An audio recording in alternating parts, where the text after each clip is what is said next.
Subscribe our channel for daily technology and smartphone videos. नमस्कार दोस्तों, मैं हूं प्रचित और आप सबका स्वागत है यूट्यूब के एक फ्रेश एपिसोड में। और हमेशा की तरह हमारा ये जो संडे स्पेशल एपिसोड रहता है, इसमें हम लोग सब्सक्राइबर्स के जो भी कमेंट्स रहते हैं लास्ट वीक में, उनमें से कुछ यूनिक कमेंट्स को लेने की कोशिश करते हैं और उनके ऊपर रिप्लाई देने की कोशिश करते हैं, उनके ऊपर डिस्कशन करने की कोशिश करते हैं। और मैं उम्मीद करता हूँ कि आपको ये वीडियो पसंद आएगा। अगर पसंद आए तो लाइक और सब्सक्राइब जरूर करना, और अगर कोई भी सवाल या डाउट रहेगा वो कमेंट्स में जरूर डाल देना। So without any further delays let's get started.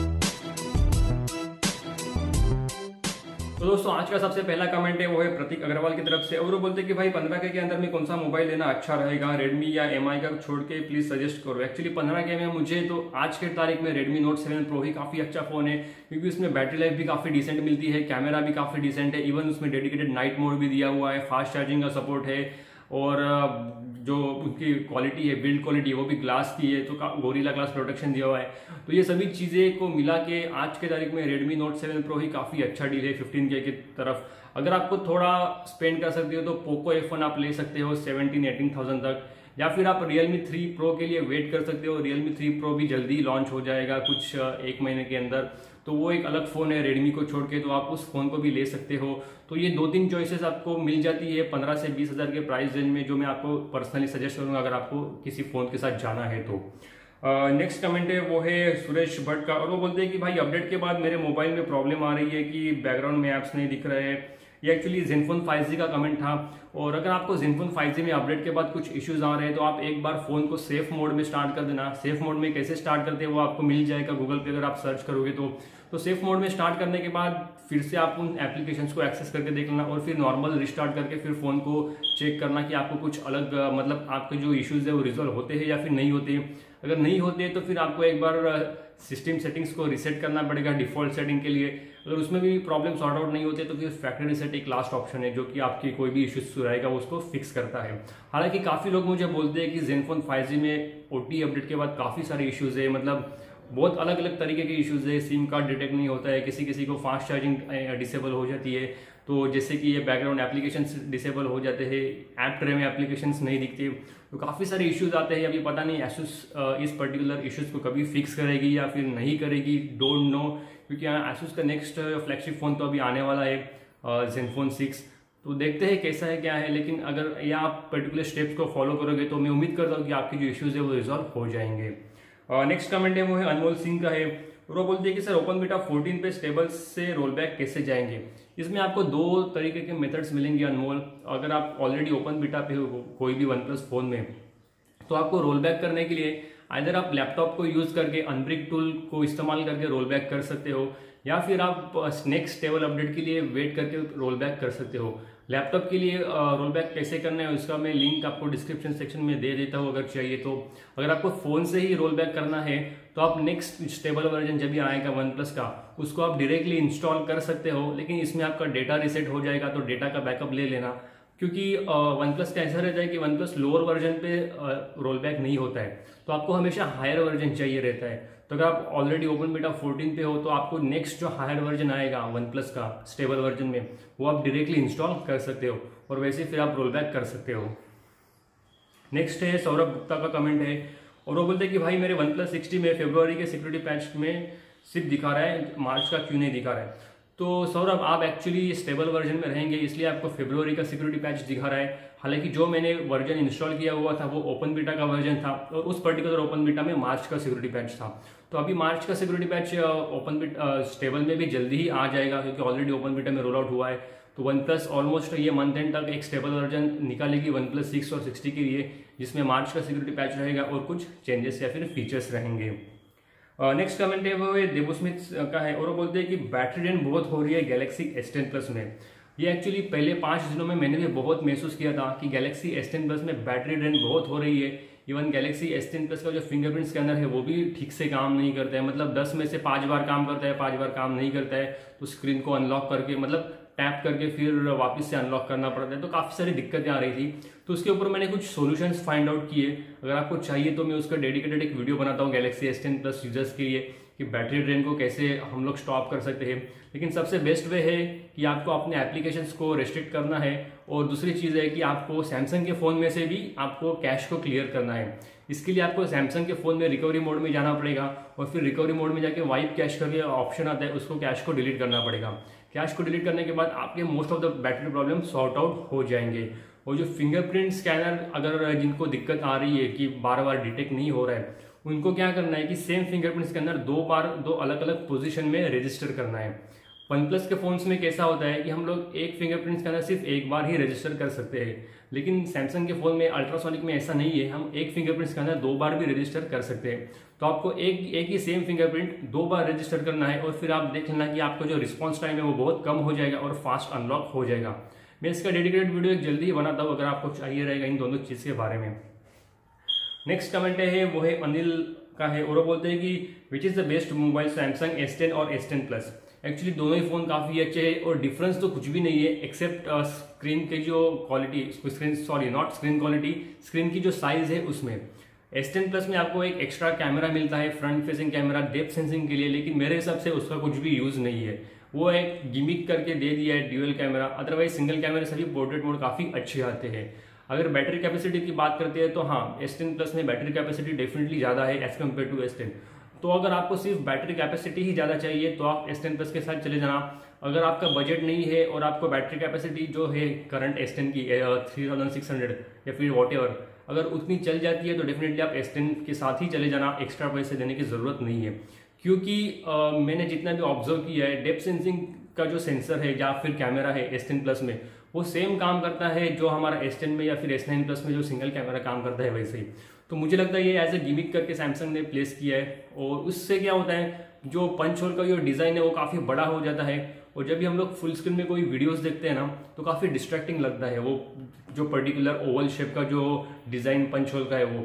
तो मेरे हिसाब से जो सिंगल कैमरा का पंच होल ही डेफिनेटली बेटर रहेगा, थोड़ा कम डिस्ट्रैक्टिंग रहेगा। तो मैं आपको सजेस्ट करूंगा कि अगर आपका बजट नहीं रहेगा तो डेफिनेटली आप S10 के साथ चले जा सकते हो।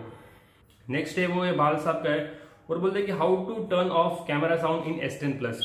ये काफ़ी सारे लोगों को दिक्कत आ रही है कि इस कैमरा साउंड को ऑफ कैसे किया जाए। हालांकि डेडिकेटेड ऑप्शंस तो नहीं है शटर साउंड ऑफ करने के लिए S10 प्लस में। इसका एक सिंपल सोल्यूशन है, आपको साउंड सेटिंग्स में जाना है, वॉल्यूम सेक्शन में जाना है, वो सबसे जो 4th ऑप्शन है सिस्टम करके, उस सिस्टम ऑप्शन का जो साउंड है वो 0 कर देना है, तो ऑटोमेटिकली जो कैमरा का शटर साउंड है वो भी ऑफ हो जाएगा। नेक्स्ट क्वेश्चन है वो है अंकित का है, वो बोलते हैं कि any news on OnePlus 7 when official teaser will start. क्योंकि जब ये OnePlus 6 और 60 हुए थे तो उसके 2 वीक पहले ही लॉन्च हो गए थे और 45 डेज पहले उनका रिलीज हुआ था टीजर। तो OnePlus 7 मेरे हिसाब से मई के 2nd वीक तक आ सकता है और OnePlus का और एक फ़ोन आएगा, OnePlus का 5G फ़ोन, वो भी ऑलमोस्ट उसी तरफ आ सकता है मई जून की तरफ, जून या फिर जुलाई महीने में। लेकिन सबसे पहले OnePlus 7 आएगा मई के 2nd वीक तक, 15 मई तक। और हमेशा की तरह जैसे हमने देखा है, मैंने पहले ही वीडियो बनाई है, ये जो रहेगा OnePlus 7 वो पॉपअप कैमरे के साथ आएगा और जो रियर फेसिंग कैमरा रहेंगे वो 3 कैमरा रहेंगे, जिसमें एक वाइड एंगल कैमरा रहेगा। लेकिन मैं उम्मीद करता हूँ कि यार OnePlus 7 का कैमरा ना इस टाइम तो एटलीस्ट डेफिनेटली बेटर देना चाहिए। मतलब मैं सेटिस्फाई नहीं हूँ, कैमरा अच्छा है OnePlus 6 का या फिर 60 का, उसमें डाउट नहीं है, लेकिन उसमें इम्प्रूवमेंट नहीं है। अगर हम लोग कंपेयर करते हैं OnePlus 5 और 5T तो उसमें इम्प्रूवमेंट था कि OnePlus 5T में लो लाइट फोटोज काफ़ी अच्छे आ रहे थे।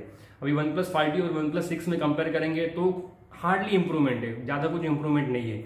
और OnePlus 6 और 60 का कैमरा एग्जैक्टली सेम है, उसमें तो 0 इंप्रूवमेंट है। तो अभी 60 to 7 जाएंगे तो एटलीस्ट मैं कुछ अच्छा इंप्रूवमेंट एक्सपेक्ट करता हूँ OnePlus से कैमरा के डिपार्टमेंट में। बाकी सारी चीज़ें तो OnePlus अच्छी देती है, लेकिन अभी कैमरा के डिपार्टमेंट में ऑब्वियसली अच्छा मतलब एक्सपेक्ट करता हूँ कि एक अच्छा इंप्रूवमेंट OnePlus दे दे, क्योंकि 40,000 उसकी प्राइस तो हो जाएगी, तो उस प्राइस के हिसाब से एटलीस्ट LG G7 का जैसा कैमरा है वैसा कैमरा उनको देना चाहिए। नेक्स्ट है पंकज कुमार का कमेंट और वो बोलते हैं कि Note 9 प्राइस गिरने का कोई चांस है क्या। Note 9 की प्राइस ऑफिशियली तभी कम होगी जब भी Note 10 आएगा मार्केट में या फिर Note 10 की अनाउंसमेंट होगी। लेकिन अनऑफिशियली या फिर आप ऑफलाइन मार्केट में जैसे मैंने पहले ही बोला कि अगर आप मेट्रो सिटीज़ में रहते हो लाइक मुंबई, दिल्ली या फिर और कोई मेट्रो सिटीज़, तो अनऑफिशियली आपको वो जो Note 9 है वो आपको 55 to 60 के रेंज में मिल जाएगा नया फ़ोन। या फिर आप रीसेल में फ़ोन लेना चाहोगे, जैसे कि काफ़ी सारे शॉप्स मेट्रो सिटीज़ में भी रहते हैं, रीसेल फ़ोन्स ये करते, वारंटी के रीसेल फ़ोन्स। ऐसा नहीं मैं बोलता हूँ कि आउट ऑफ वारंटी, वारंटी के रिसेल्स फोन्स रहते हैं, 3 महीने यूज़ किए हुए, 2 महीने यूज़ किए हुए। हालांकि मैं मेरे फ़ोन्स जब भी मैं फ़ोन्स परचेस करता हूँ उनको रिव्यू करके फिर बेचता हूँ मेरे एक डीलर को, तो वो भी रिसेल फ़ोन उनको बेच देते हैं। तो उस पर्टिकुलर डीलर के साथ मुझे जो एक एक्सेल शीट मिली है, तो वहाँ एक्चुअली नोट 9 की प्राइस 48,000 है, जो कि 3 या फिर 4 महीने पुराना अगर नोट 9 रहेगा तो उसकी प्राइस 48,000 है। और अगर S9 प्लस की अगर मैं प्राइस कंसिडर करता हूँ, वारंटी में अगर S9 प्लस रहेगा तो उसकी प्राइस लगभग 36,000 या फिर ऐसी कुछ है, अराउंड 40,000 के करीब है S9 प्लस, और 48,000 नोट 9 की है रीसेल वैल्यू। तो ऐसे ही अगर आप मेट्रो सिटीज में किधर रहोगे तो आपको ये पर्टिकुलर फोन आपको इस रीसेल वैल्यू में मिल जाएगा। नया फोन लेना है तो फिर नया भी ले सकते हो, लेकिन मैं आपको सजेस्ट करूंगा अगर आप नोट 9 से बेटर S10 प्लस या फिर एटलीस्ट S10 भी ले लेते तो फिर डेफिनेटली अच्छा फोन आपको मिलेगा, क्योंकि S10 में कैमरा क्वालिटी काफी इंप्रूव की है एज कम्पेयर टू नोट 9। और ट्रिपल कैमरा तो है ही है, वाइड एंगल कैमरा आपको मिल जाता है, इन डिस्प्ले फिंगरप्रिंट स्कैनर भी आपको मिल जाती है। थोड़ा सा पंचोल का डिजाइन का आपको इशू लग सकता है, स्टार्टिंग में आपको इशू लगेगा, थोड़ा डिस्ट्रैक्टिंग लगेगा, लेकिन आगे जाके आपको उसकी प्रैक्टिस हो जाएगी तो कुछ दिक्कत नहीं आएगी। तो अभी 2019 चल हुए तो आपको मैं डेफिनेटली लेटेस्ट प्रोसेसर और लेटेस्ट जो फ्लैगशिप स्पेसिफिकेशन है वही आपको एडवाइस करूंगा, और बोलूंगा कि आप S10 के साथ चले जाओ या फिर वेट करो, थोड़ी सी सेविंग कर लो अपने पैसे की और सीधा डायरेक्टली नोट 10 ले सकते हो। नेक्स्ट कमेंट है वो है हरेश का है, और वो बोलते हैं कि भाई OnePlus 5T में नाइट साइड मोड आएगा क्या? हरेश, OnePlus 5T में नाइट साइड मोड आने के चांसेस बहुत ही कम है, क्योंकि अभी OnePlus 5 और 5T के अपडेट एक साथ आते हैं। और हम लोग OnePlus 5 की बात करते हैं तो उसको OnePlus 5 को ऑलमोस्ट 2 साल हो गए, अभी मई में उसको 2 साल हो जाएंगे OnePlus 5 को लॉन्च होते हुए। तो अभी मुझे नहीं लगता कि OnePlus 2 साल पुराने फोन्स में कुछ नया फीचर्स एड ऑन करेगी इस टाइम में, क्योंकि उनका सारा फोकस अभी OnePlus 7 पे है और OnePlus के 5G फोन्स पे है। तो मुझे नहीं लगता कि 2 साल पहले पुराने फोन्स को अभी नाइट साइड मोड देंगी या फिर कैसे करेंगी।